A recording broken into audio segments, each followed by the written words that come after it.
Hi, everyone, and welcome back to another episode. So, today I am super excited to introduce Hannah to you all.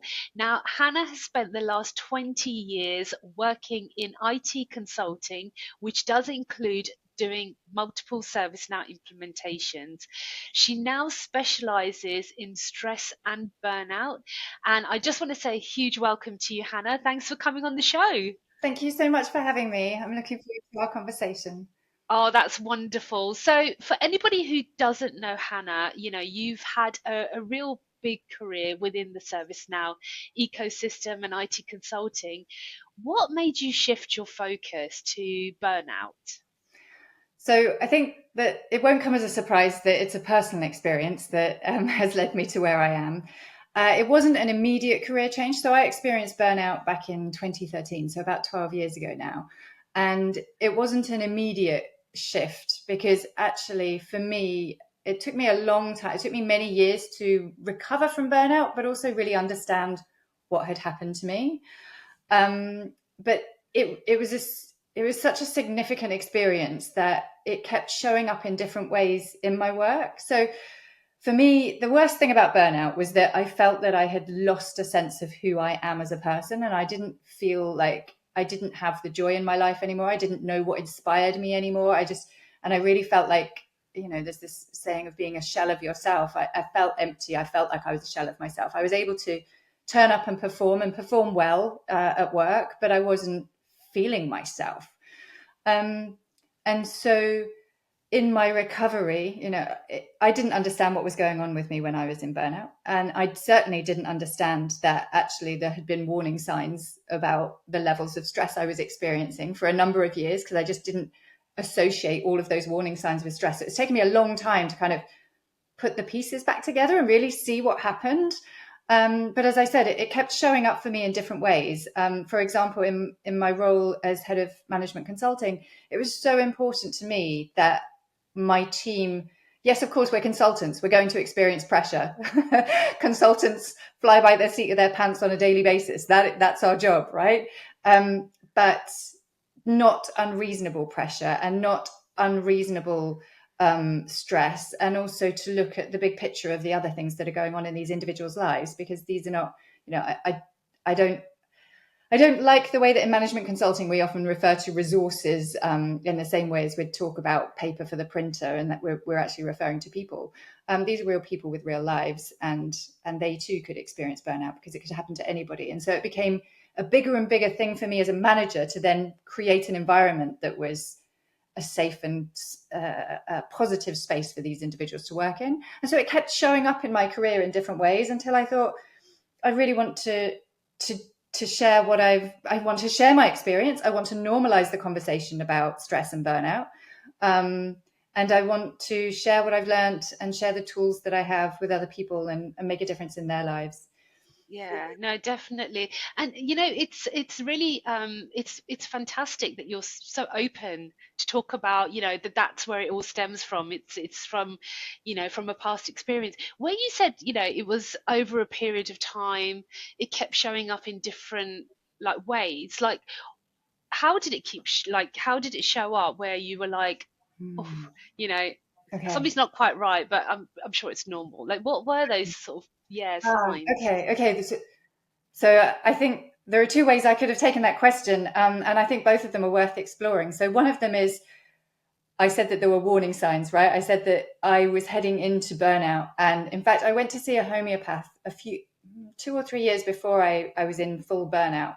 And I was looking for her support with some physical manifestations of what was going on for me. So for me, it was recurrent infections. And I had a sprained ankle that was very slow to recover. Like, it recovered very quickly for a couple of weeks, and then it just plateaued, and was just painful to walk on. I couldn't really run at the gym, and it wasn't stopping me, going shopping and being able to get to work, but it was stopping me fully thriving, right? So yeah, I went to her, and she basically said, if you carry on living the way that you are and working the way that you are, then there's nothing anybody can do for you.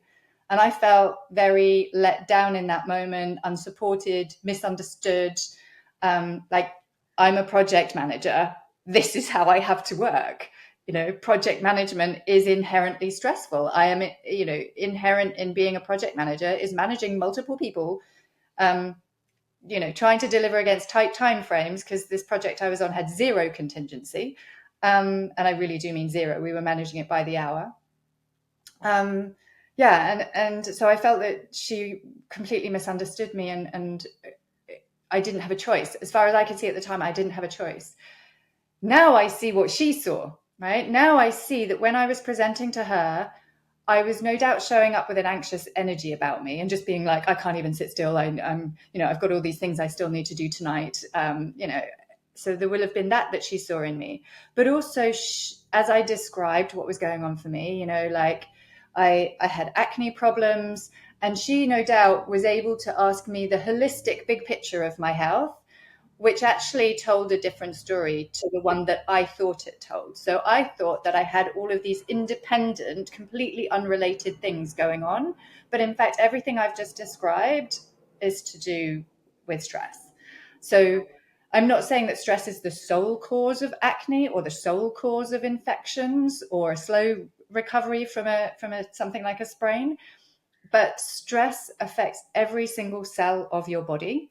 And when we are stressed, we prioritize some systems and deprioritize others. And the body deprioritizes replenishing itself, getting rid of any cells that are old, and some certain systems of the body. So the digestive system, the reproductive system, and the immune system to a certain extent. Stress has a really interesting relationship with the immune system. But all of that is actually happening. So what she saw was a great big picture of everything pointing at the center as stress, right? And what I saw was all these unrelated things that are going on in my life. And how could I possibly work in any other way? I now realize that like my mindset around my work could have been shifted. I could have been equally effective, but my mindset could have shifted. My ways of delegation, the tools I used, those could all have been, I could have done things differently, and I could have had tools in my body.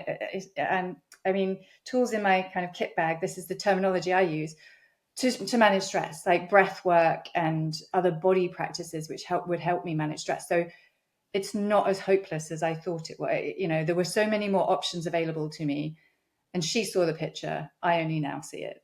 Yeah. So at that time, where you took that advice, I thought, well, she's not understanding where I'm coming from. Did you then just carry on as you did? Not with her. Not with her. Okay, you can't But help me. Thanks for nothing. I'll just carry on then. Yes, because I didn't see the choices. Um, and I didn't. So I don't think that the answer has to be you need to quit your job. I felt that's what she was telling me. Mm, So those weren't her exact words, but I felt she was saying, if you continue to do your job, you can't be healthy. And I wanted both. And in fact, I think I could have done my job with a different mindset, a different approach, different hours. yeah. And I could have done things differently. Like when I went to the gym, I was working myself really hard. I would sweat, I would work out until it hurt, which on one hand is great because exercise is the most effective way for us to discharge any stress that has accumulated in our bodies. So it's great. But on the other hand, I was caning my body in every way I could, right? I was staying up late. I was not eating well. I wasn't supporting myself. And so there were things that I could have actually done differently. The answer didn't need to be quit your job, but I could Yeah. have structured my life and my mindset in a way that was more supportive to my overall health and well-being. I just didn't see how it all fitted together.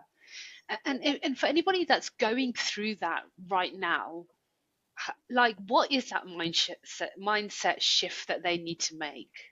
That if you could like almost go back in time and talk to yourself back then, like what Okay. advice would you give? Yeah. So I think different people get stuck in their stress related habits for different reasons. So I don't think there's a single mindset shift that we all need to experience. But for me, and this if it's true for me, it will be true for somebody that's listening, right? So for me, I was a bit of an adrenaline junkie. I liked the fact that I had a constant to-do list running through my head because I felt that was evidence of being a good project manager. If I had relied more on tools and less on my brain, to remember stuff. I think it's Einstein that has a quote about how we should use paper to remember things and our brain to create and to invent. Wow. Yeah. And if I had done that, then I wouldn't have been putting such high demands on my mental energy and on my brain and my nervous system.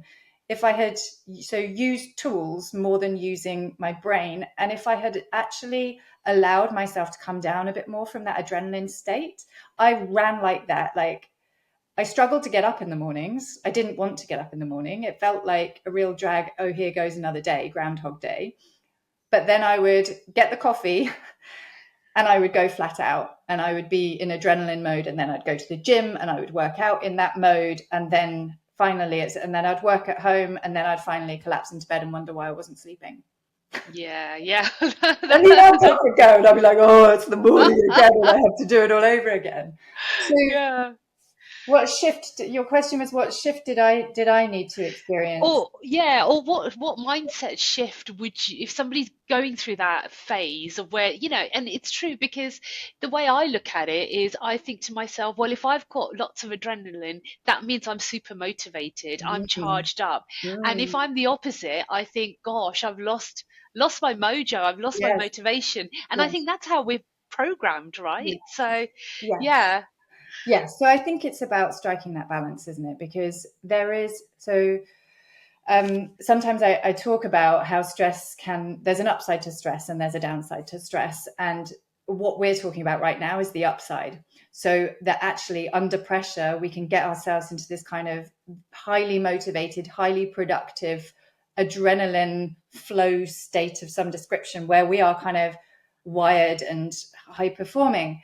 But I guess it's kind of twofold. So one, yes, you can use the upside of stress. However, I was also on the brink of overwhelm because I was constantly pushing myself against that edge. And so I wasn't always experiencing a positive stress. So if you have a positive mindset about stress, which is stress enhances my performance, then you can shift yourself into this flow state, which biologically is different to being in a fight and flight state. And that's why it can be enhancing, not just for your performance, but for your health overall. But we need to be careful that when we are on that like very fine line between that high performance state and that overwhelm, because actually I was constantly on the brink. And so I was constantly in this kind of adrenaline state being driven by, we might not meet the deadlines. I need to double check that everybody's doing what they should be doing. Because we were down to the wire of like by the hour managing things. I was constantly checking, are you ready? Because the ball is going to come to you next and we need to make sure you're ready. And so I was just constantly like on edge. And I really didn't know how to come down from that. So I think the biggest shift for me would have been to step back and recognize that being in that state continuously Yeah. is actually, it might be high performing for days or weeks, but you can't be like that for months. No, no. And I think you're totally right because, it's and essentially that is where you do burn out because there is an infinite you don't have an infinite amount of like adrenaline and to keep you going because it's a bit like when you're running a race, right? You're running a marathon, you do it, but when you get to the end you're like, oh, you're probably quite grateful to finish, so yeah. And yeah, you're right, it's like a tightrope, isn't it? Yeah, so I was very much like in that zone, and I had never experienced an inability to cope with it, right? So, Mm, and this is what happens with burnout. We experience, so what we're talking about is chronic stress. I was experiencing chronic stress at the point that we're talking about, but it was still a couple of years before I experienced burnout. And then it continued. And I still thought that I was different, that I was okay. It's never going to happen to me. And I thought that I was fine and that I had a very high threshold, that I was resilient because I hadn't ever had an experience of anything other than resilience yeah. overall. I mean, yes, the homeopath could see all of these like warning signs that actually the acne was a sign of my body saying, you're not 100% resilient. Stress is showing up in your system. You are doing damage to yourself. Yeah. But I didn't see that. I didn't understand. She didn't sit me down and explain how the biology of stress works and how it can lead to acne and how it can contribute to my ankle problem and the recurrent infections. So I feel that providing people with an understanding of the biology of stress also helps, because then it's like, oh, that's why that's a symptom. That's why that's why that flares up when I'm stressed. Yeah. And so because I'd never experienced anything other than resilience, I was convinced I had that forever. Yeah. And I really didn't see burnout coming.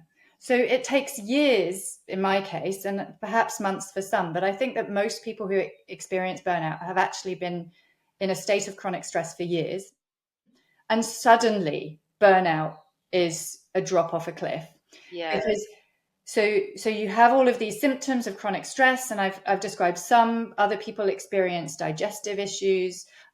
We went on to experience fertility issues, which came later in my journey than my kind of adrenaline junkie phase. But yeah, all of these are connected to stress, and it's very easy to not see the pattern. I certainly didn't see the pattern. And then after years of continuing the same kind of behavior and having those symptoms showing up, burnout can feel very sudden. So if you've got perspective, so perhaps somebody looking at perhaps somebody looking at me could see that, the homeopath is a perfect example. She could see where I was headed, but I couldn't, because I just didn't have that big picture of my life. I was so down in the weeds of doing it every day with my adrenaline. I didn't see that. And it really came as a shock to me. I didn't understand what was happening. And when I feel like it's worth me describing a bit about burnout and how that felt for it to make sense to people.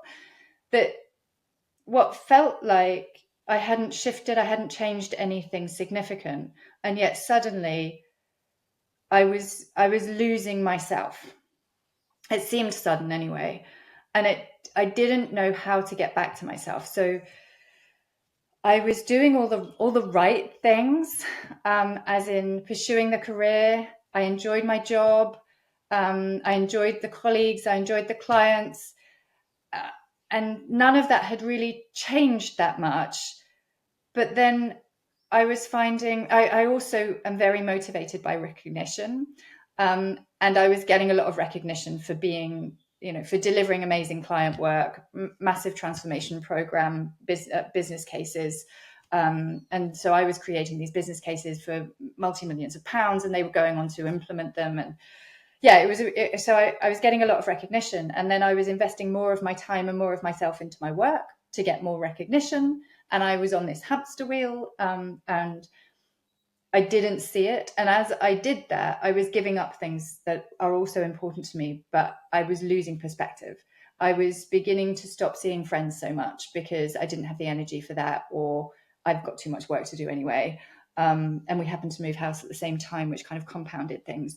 I wasn't doing the hobbies that I used to have because they weren't giving me the recognition. They weren't giving me the dopamine hits that I was getting from work. So I just kind of became more and more addicted, I guess, to work for those dopamine hits. And then suddenly, like, we're not here to just work. Like, there's a saying of like, we're not human doings, we're human beings for a reason. We're here to be, not to just do. And I had overinvested in one part of my life and lost contact with who I am as a person in all other aspects of my life. Maybe not all. I was happily married. I'm happily married, same man. So maybe not all, but I'd certainly lost that inner sense of self. Yeah. You know how I think if you think of yourself as like your 7-year-old self, and you're kind of like, you remember what you loved, and you know that she had sparkle, and I just lost her. I had lost that sense of me, of the person that makes me underneath all of the work and the project management and all the labels and everything. Yeah, no, absolutely. And I think, it's really interesting, when you sort of, just going back earlier on, when you said about how the homeopath knew you were heading in that direction, but you couldn't see the bigger picture. But also, I feel like, I feel like it's only recently, in the past few years, that there has been, that conversation that you can actually talk about this. It is okay, because in the past before, it hasn't been okay to talk about that you're stressed out. You just have had to get on with it. There, you know, like I even go back sort of 10, 15 years, it wasn't an open conversation, whereas I think today it is. And do you think that's part of the reason that people don't know the signs, because they're not educated? Then Yeah. they are taught that, hey, if you are highly invested, in your work, you are especially being a woman, you're career driven, you're making waves. There's all this talk about, women need to sort of step up and excel and, take on leadership roles. And do you feel like that's a lot of pressure, particularly to women these Um, days? And also the education part. Do you think it's only now that we're seeing, the symptoms and knowing, actually, this is okay, that's not? yeah, yeah. So wow, there's a lot there. Sorry. No, it's okay. Yes. So my experience was 12 years ago. I didn't understand what was going on with me. And the other thing that's worth explaining is that burnout doesn't feel like stress. Burnout feels like depression, Mm, certainly for me. And so I didn't fully understand that stress over, chronic stress over a number of years can leave you in a situation of depression, of like burnout's defined by the WHO as exhaustion emotionally, mentally, and physically. And so it's that emptiness. It's like my battery has run down on all fronts. I've got zero empathy, zero patience. I don't recognize myself. I can barely, like, my experience was just collapsing on the kitchen floor and crying for hours and just thinking, how did I get here? Who am I? What happened? Where did I go wrong? I did all the right things. I did all the right things that society would say should make me happy. And yet I have never been more miserable in my life. And I don't know why I feel this way. And so burnout doesn't feel like stress. It doesn't feel high energy and adrenaline, and it doesn't feel like that. So I yeah. didn't even understand, as I lay there on the kitchen floor, that this was a consequence of stress, because they're so different. They feel so different. And so, yes, there was very little awareness of it at the time. It took me years to really look back and say, oh, I get it now. I see the chronic stress. I see the adrenaline junkie, the workaholic behavior, all of those stress symptoms that I've talked about already. And I see how this is all building over a number of years. And then ultimately I found myself, exhausted and depressed on the kitchen floor in burnout. Now I see that picture, but I didn't understand it when I was in it. And it took me a couple of years to figure it out. And that's partly because, there's education, there's people talking about it, and I said, what I really didn't want to do was start talking about depression, because then it felt like a mental illness. And I didn't feel that I was mentally unwell. Like I felt completely compos mentis, but emotionally not who I was, and just so confused about how I got there. And I'm quite an analytical person. I like to get to the root of something, get to the heart of something, and fully understand something for me to then feel like I can talk about it. I like to kind of have a level of expertise in something before I want to talk about a topic. And I had no idea what was going on with me. So I didn't want to talk to other people. I didn't want to talk to friends, family, colleagues, because I didn't understand. And I didn't want people to misunderstand me. I felt like it would be so easy for people to misunderstand me, because I didn't. Yes, I feel depressed, but I don't think I am depressed. Mm, I feel empty, but I don't. I don't want a label of depression, and I don't, because I don't think yeah. that's what's going on with me. And I don't want to say I can't do my job, because I actually can do my job, but I'm just exhausted and Yeah. empty and sad, really sad, and just yeah. Yeah. And So it's yeah, almost, it's almost like putting the pieces together, and it's like, yeah. and so hopefully that somebody's listening, and this is all making sense for themselves or about somebody else, because I really believe that we need to have more of these conversations, and they need to not just be, we need to do both. We need to talk about the theory, as in the biology of stress and how it's actually working in your body. We need to talk about those symptoms, like I've got a free download, which is a checklist of stress symptoms, both in terms of acute stress symptoms of what shows up in the moment and also those chronic stress symptoms. It's not to say that stress is the cause of everything on that list, but it contributes to everything on that list. And I'll give you a link to include in the show notes to that. Yeah, absolutely. Yeah, well, if anyone you check the comment section description, you'll be able to see the links there. So Yeah, yeah. perfect. So, yeah, I think that helps, just being able to step back and assess for yourself, what does stress look like for me? And do I have some of the indications of chronic stress? Because there will be penny dropping moments for people. And for me, so my problem was recurrent cystitis, acne, slow recovery of the ankle, and then went on to have fertility issues. Somebody else might have digestive issues. I had muscle tension, particularly around my shoulders and my neck. Whilst that's not surprising, and it's probably one of the earlier ones to show up, it's all painting part of the picture. And when you can look at all of those potential symptoms of stress and see where you are, it's like, oh, I've got quite a few, or oh no, okay, I can see one or two where my stress might be contributing to the physical things that are going on for me, but I'm okay. That's helpful. But the other thing that's helpful is me turning up here and sharing a real life human experience and telling you what that was like as it was for me. Because the more that we can talk about that, the more that somebody else will listen to this and say, that little bit of Hannah's story, yeah, that resonated. And the more that, I don't know, just other people, I'll say other people, I don't know if you've ever had an experience like that, but the more that other people can also share their experiences, they'll say, oh yeah, a bit of Hannah's experience, a bit of Karen's experience, a bit of Andy's experience. Now I'm beginning to see the picture, right? Because nobody's going to be 100% like me, but the more that they can be exposed to different conversations about different people's experience of burnout, the more they're going to be able to see the picture and put it all together, hopefully faster than I did. Yeah. 2 No. years post burnout. Definitely. And that's the thing, like if you are feeling those symptoms, and the natural thing would be to go and see your GP, right? Go and see your doctor. And it's exactly what you said. It's like when you have that dropout, that drop, it does feel like depression. And so you go doctor and they'll just say, well, hey, take these antidepressants. And so, and you're like, but I know I'm not depressed. Yes, I'm not feeling great, and I'm not happy right now because it's not going how I want it to go.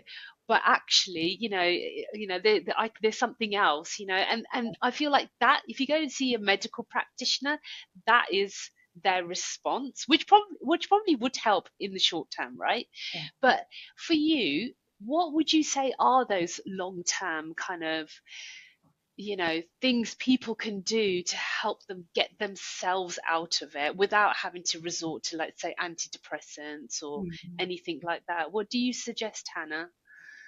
Yeah, so I agree with you that I think that everything has its place. I certainly didn't go to my GP, and nor did I want to, because I didn't want to be told, you are this, I'm giving you a label, I'm giving you a diagnosis, and I'm giving you a drug to fix it. Because I felt like, no, I don't want any of that. I want to get to root cause. And unless I understand what's gone wrong, I can't be sure that we're fixing the problem or we're just masking over the symptoms. And so that was my biggest concern. But I do agree with you completely that everything has its place.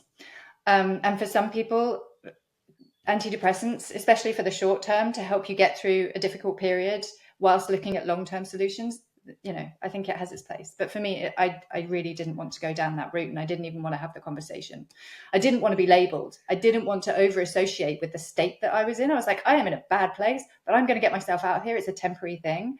I didn't want to over associate and identify with becoming the person that is always on the floor, Anyway, so that was me. But your question was, what can people do?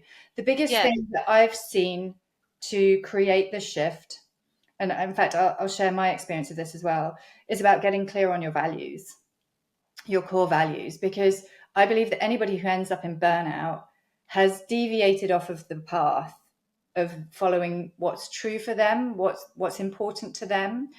And we do this in different ways. So I had completely over-indexed on my work, right? And I had been deprioritizing my health, my well-being, and all these other areas of my life. But I didn't realize, I wasn't doing it consciously. I hadn't done it with any intention. It was just the consequence of little micro decisions that had been made. If you get clear on what your core values are, which just means the things that are most important to you, and I think these do change over life, especially as big things happen, like, you get married or you have children. Significant life changes like that do shift your values. And just slowly over time, things become more or less important to us. But I don't think that they shift dramatically. You don't suddenly drop your top 5 core values and get a whole brand new 5.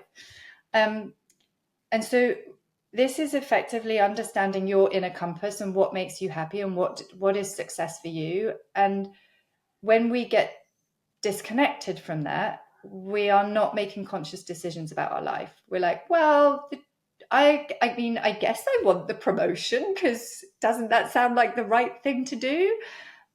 And yeah, okay, it's going to take a bit more time, or I'm going to feel a bit out of my depth, but yeah, okay, well, that's the right thing to do. But it's not taking perspective and being like, but actually I'm also trying to get pregnant, so maybe now's not the right time, like it's about, so being aware of your core values is having that perspective on, like, having that higher level perspective on your life and being able to make decisions in alignment with that.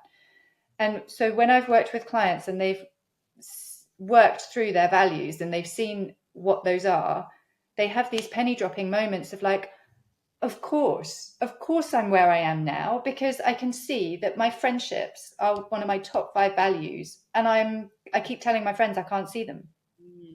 And I suddenly realized that I don't want to be making the decisions like this. So that for me is the biggest, like, mindset shift, when they get perspective and they see how they're veering off of their path to be true to themselves. Because without my telling them what they need to do differently, they suddenly make very different decisions because they're doing it with awareness. So that's the biggest one. And that's really interesting, because I would never have thought that. I would never have thought to scale it right back to that. That's scaling it back to thinking, what is it you want out of life? You're only here for, we're not here forever, and it's like making the most of it. So I think that's a really good and interesting way, because then it does make you think, God, like your friends, if that is something that's important, and you have kids, you've multiple birthday parties to tend to take them, and you're like, hey, what about my friends, and it's like, it's so interesting, just to have that reminder. When we are stressed, our stress response will keep us stuck in the details. And our stress response helps us to be more efficient by relying on habits. So when you're stressed, you rely on your habits more than when you're not stressed. If you want to try something new, it would be better to try it when you're not stressed, because when you're stressed, your body is going to say, new is bad. We need to stay safe, stay in your lane. Yeah. And so, unbeknownst to us, we rely on our habits more when we are stressed, which means we are more likely to keep making the same mistake, the same decision, keep thinking that work is the be all and end all, keep doing the things that we've always been doing, which are not necessarily the best things for us. Yeah, does that make sense? It does, and it's really interesting, because it's made me think that even in a company, in a culture, there could be elements of where management or anybody is stressed. And do you think it's almost like preventing, when you have, like, they always say about, oh, the new generation, all these like crazy ideas, and well, actually, is it because the managers are under so much stress? And it's exactly what you've just said about, look, you know, let's not add more stress to my plate by, and it's almost like resistance of change Oh, 100%. is because of it. That's so interesting. Oh, this conversation's going in an interesting direction. Yes, so absolutely. Our nervous system is hardwired to prefer the same. And it thinks it's keeping us safe, because if we go way back to caveman times, then we are more safe if we stay in our known environment. Obviously, we can't stay in our known environment forever. We have to venture out and see if there's, more fruits and berries beyond. But if we think there is a threat, it will try and keep us in the known. Yeah. And so 100%, if people do not feel safe, so if you've got a manager who is experiencing imposter syndrome, they've got their own like stuff going on at home that we don't necessarily know about, they've got high stress levels for whatever reason, then yeah, they are going to be less open to change, to new ideas.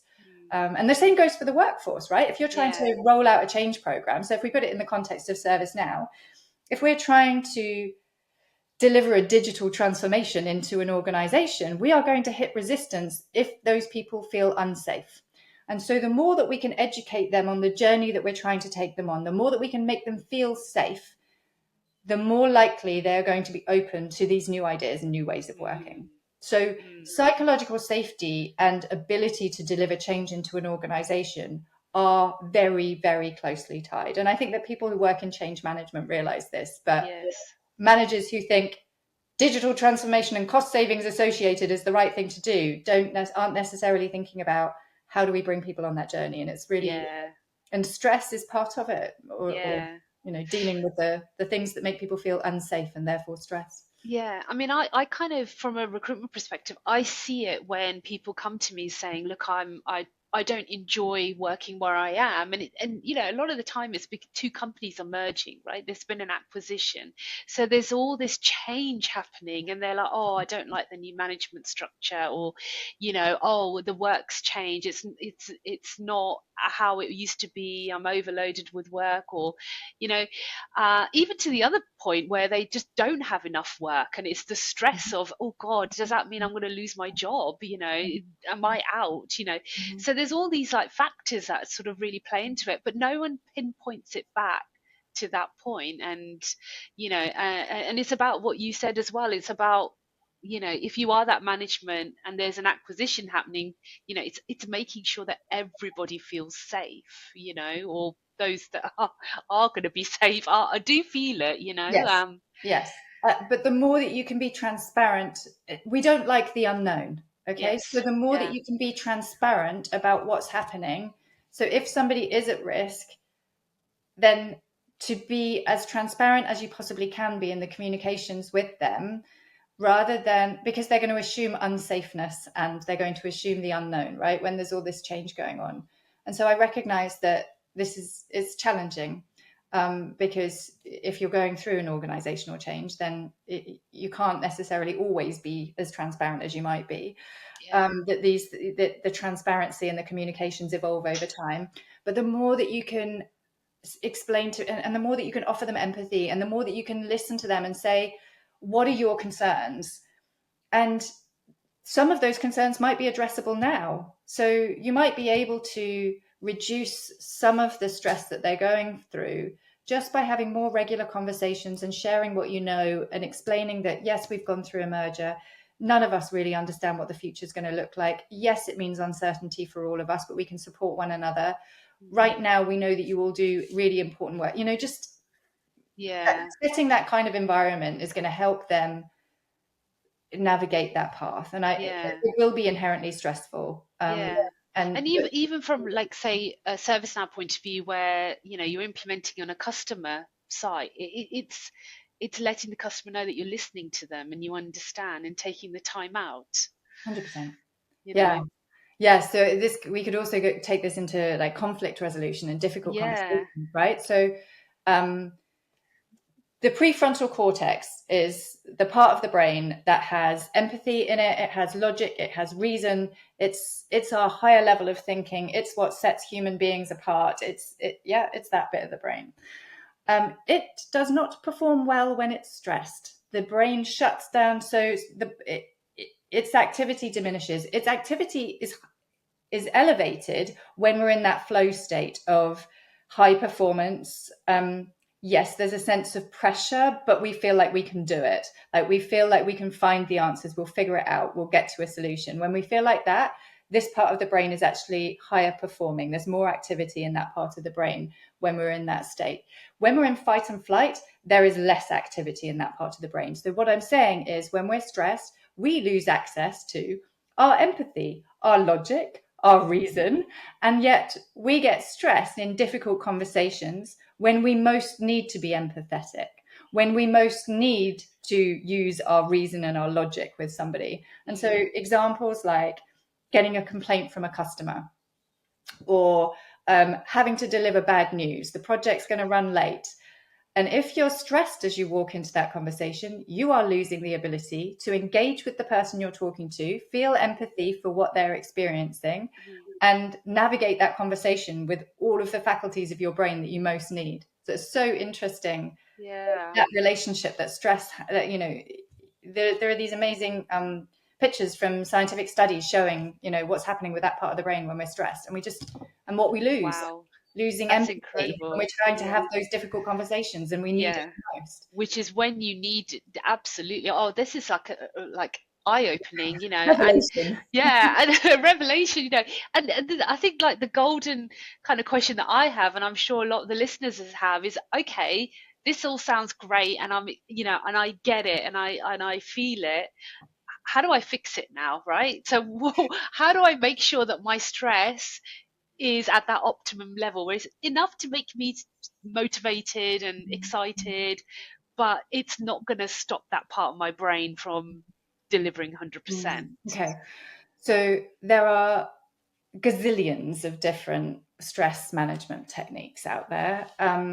I've created a framework which when I've looked at other stress techniques that I've seen other people, like, I've read loads of books on this. I'm a bit analytical. I like to go deep, right? So yeah, and they all map into these 7 ways of managing stress. And the reason being that I've done it based on how the stress response works and where we can intercept the stress response. So we can intercept the stress response before it's even triggered by thinking about things like, what causes me stress every day? So if you just, for a couple of days, maybe just one day, note down, where do you feel any sort of stress? I mean, the little irritations, okay? So that anything that feels a little bit off.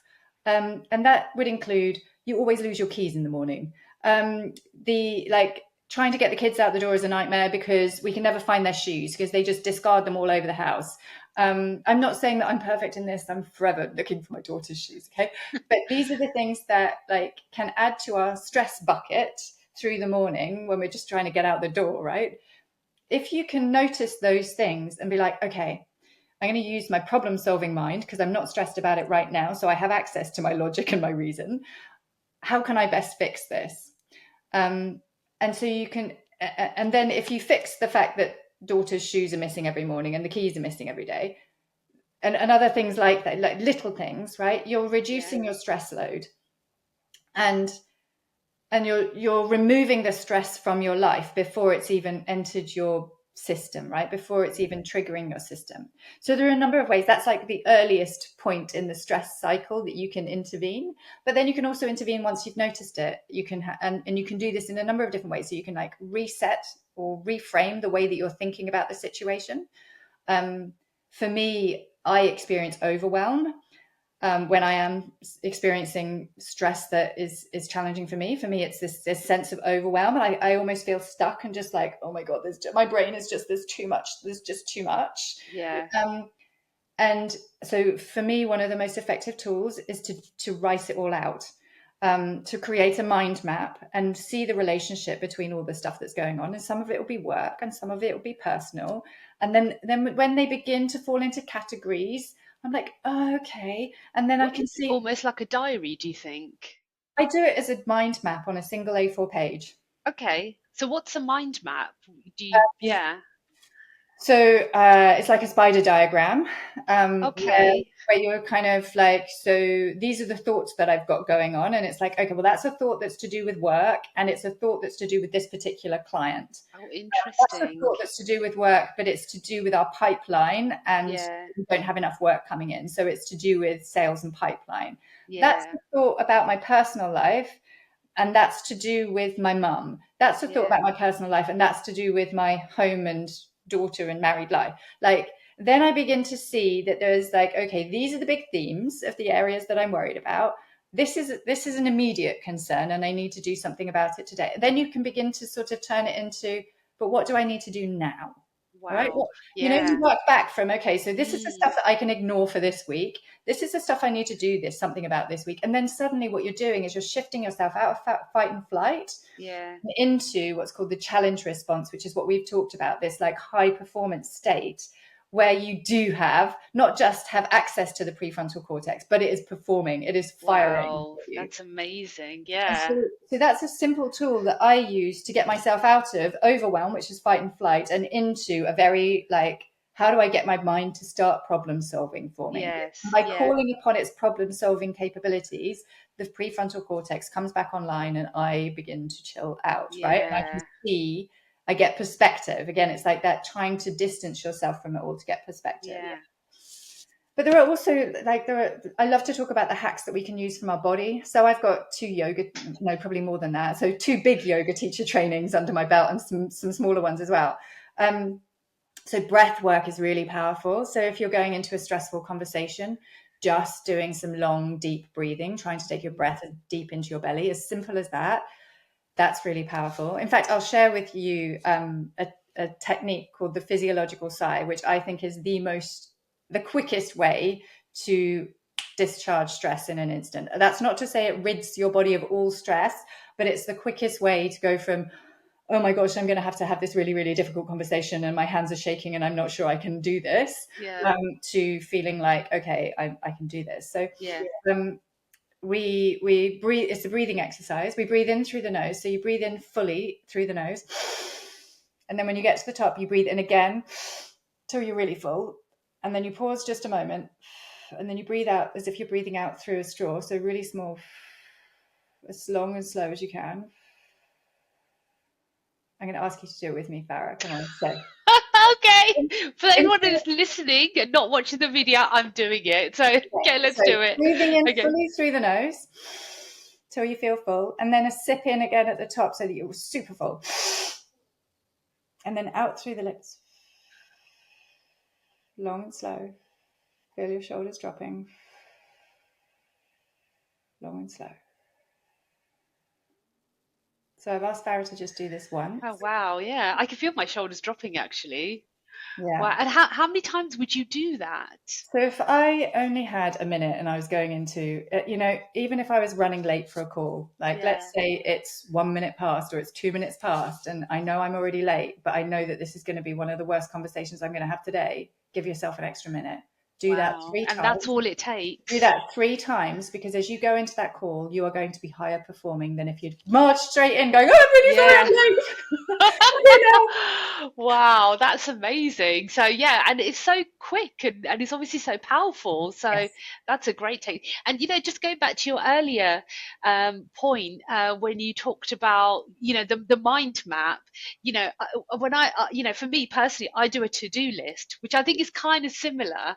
But I really liked how it wasn't just work related. It was like, you know what, you can look at the whole big picture of my life, because work can really consume somebody's life, and it can be, and I think when you're young, as in you got no responsibilities, you got no kids, you got it's just you're early 20s, you're out there, you're career driven, you know that it's probably like a point where you're like, yeah, I can do this, and it's just when everything else catches up. And Mm-hmm.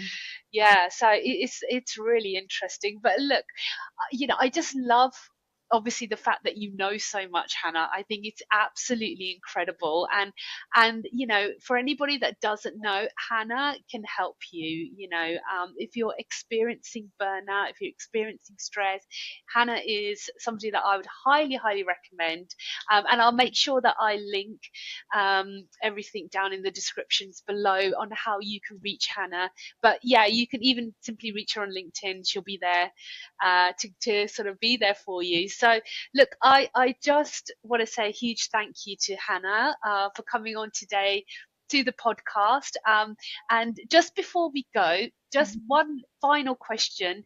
What's one small but really powerful change that someone can start doing today, to make themselves feel better? What do you think that could be? Just one small tweak. Breathing better. Okay, I like that. I would say when we're stressed, we really tense up our abdomen and we don't breathe very well.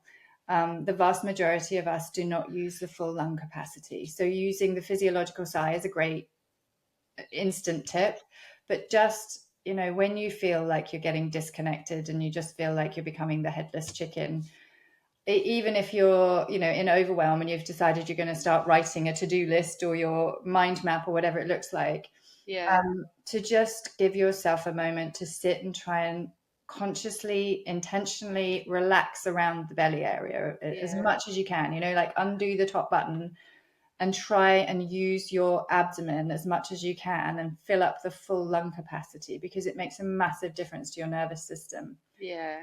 No, Um, that's so amazing. that is like a tip that applies to every human being. Yeah.